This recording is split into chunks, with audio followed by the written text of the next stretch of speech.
Hello everybody, I'm Brian McKenna, Enterprise Applications Editor at Computer Weekly, and I'm here at the Infosecurity Europe 2025 show. It's the 30th anniversary of Infosec, and delighted to be joined by my colleague, Simon Quicke.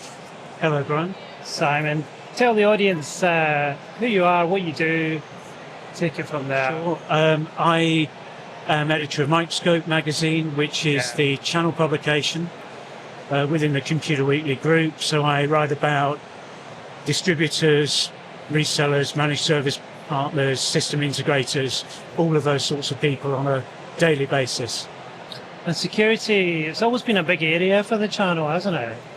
It's massive. It's a massive focus. They had, at last year's Generalist Channel Forum, security was described as the gift that keeps on giving for the channel. And it's a difficult one because, yes, there's revenue there, the threats never stop, so the need to protect customers never ends, but you can't take it for granted.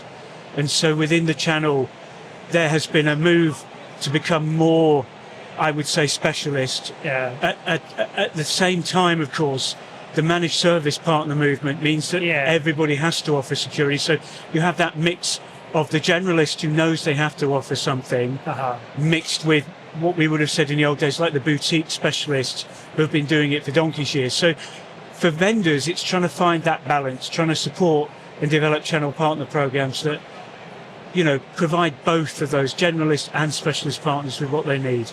Yeah, and the channel, I mean, it's, as I understand it, I'm a relative outsider to the channel, but it is themselves, the channel are composed of SMEs, but their customers are SMEs as well. Yes, the vast majority of channel companies would be classed as SMEs. Even the most successful ones probably would be classed as a large mid-sized company.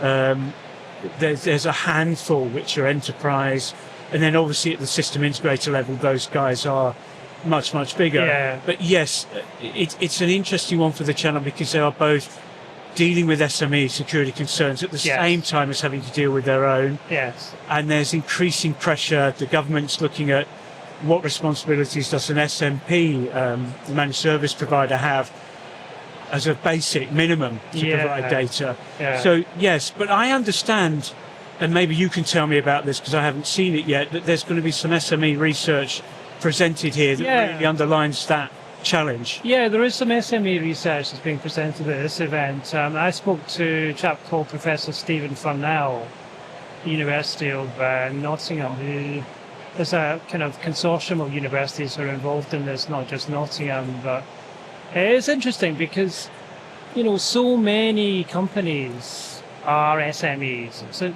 something like 99% of the UK economy can be categorised as SME, employs a huge number of people. And they are, this is a bit tabloidy, but they are in a way the soft underbelly of the UK economy. Because even if you're a really large enterprise and you've got your security pretty sorted, you've got a chief information security officer or whatever, you've got a whole program in place, security awareness training, like we do as individual who are employed by Informa. We do security training a lot. Even if you've got all that sorted out, you're part of a supply chain. And some of your supply chain partners, they might not have all that stuff in place. Stephen was telling me that something like 20% of organizations do awareness training, which means 80% don't.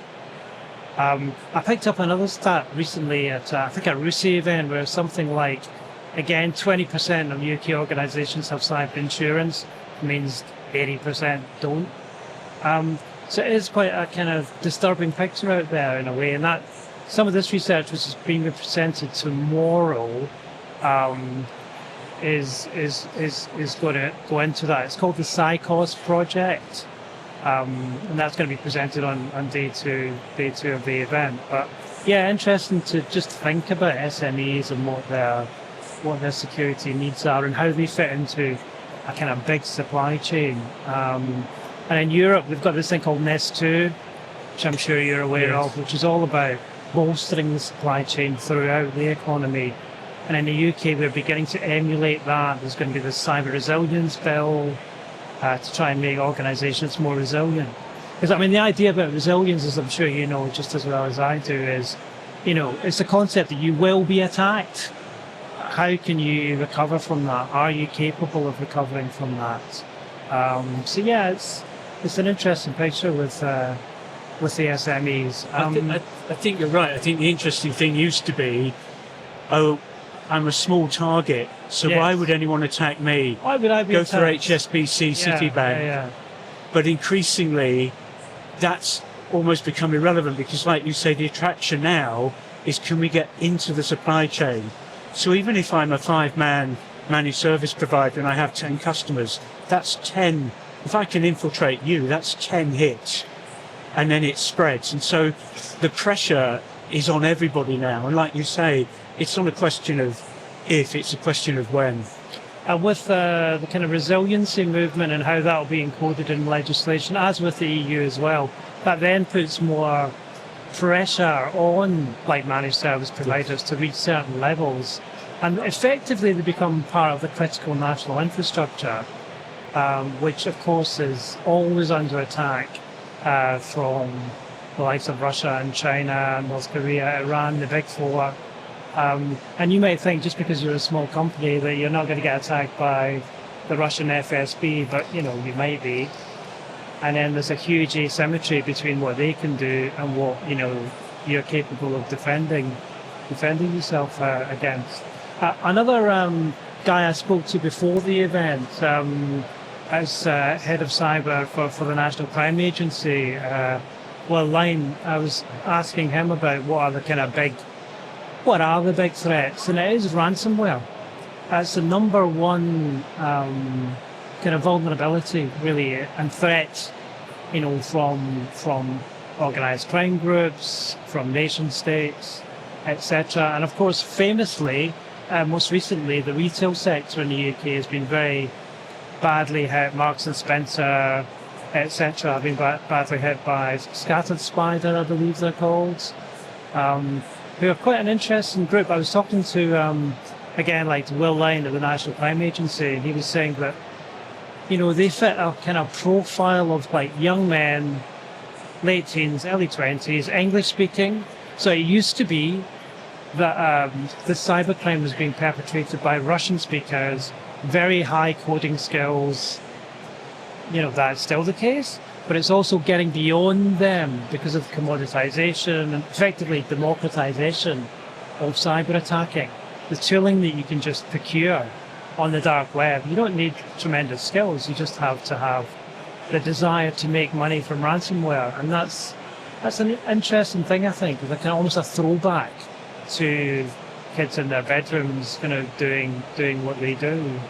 But that's must be a big concern for your channel guys as well, right? Yeah, no, it is. I mean, there was a case last week. CyCOS shared an example of a ransomware as a service attack, which had infiltrated a MSP, and they found out about it because their customers had protection, and so in a way they got through the MSP, but then it was customers who reported it. The system reported it.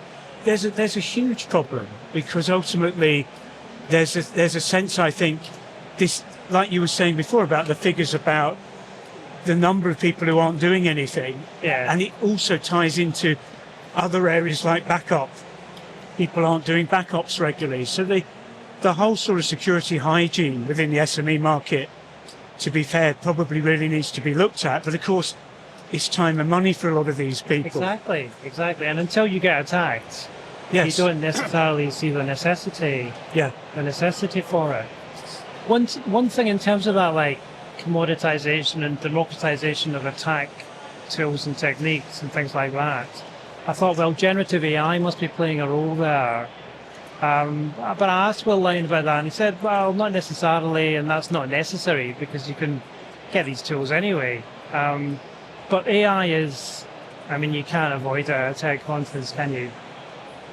I think from my point of view, a channel point of view, it's a double-edged sword. You're under pressure to use AI to improve your own efficiency, and your own defences, because you know that the cyber criminals are using AI.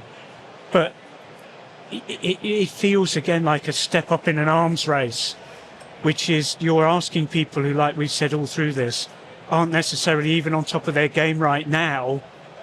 AI is coming, it's going to get harder, it's going to get more complicated, the threats are going to become more sophisticated. Can you react to it? So I think there's a lot of fear, a lot of uncertainty about what it means, but everybody is talking about it because you have to have a view on it and try and have an answer to it. Yeah, I was at another security conference earlier this year, and Jeremy Fleming, who's former head of MI5, asked the audience, who do you think has the advantage with AI, the attacker or the defender? And actually, most people in the room thought it was the attacker. Yes. And he thought it was the defender. So, people can maybe have exaggerated fears and things like that, but it's certainly in play. And something I'm quite interested in and interested to find out about at this conference is you've got generative AI, but you've also got agentic AI. And by definition, an AI agent is, it has autonomy. It's an autonomous, by definition, that is what it is. So how do you manage the identity of that? Because it's like a non-human identity, but with other non-human identities like machines and workloads, you kind of know where they are, right? And you know what they're doing, but how do you manage the agents securely?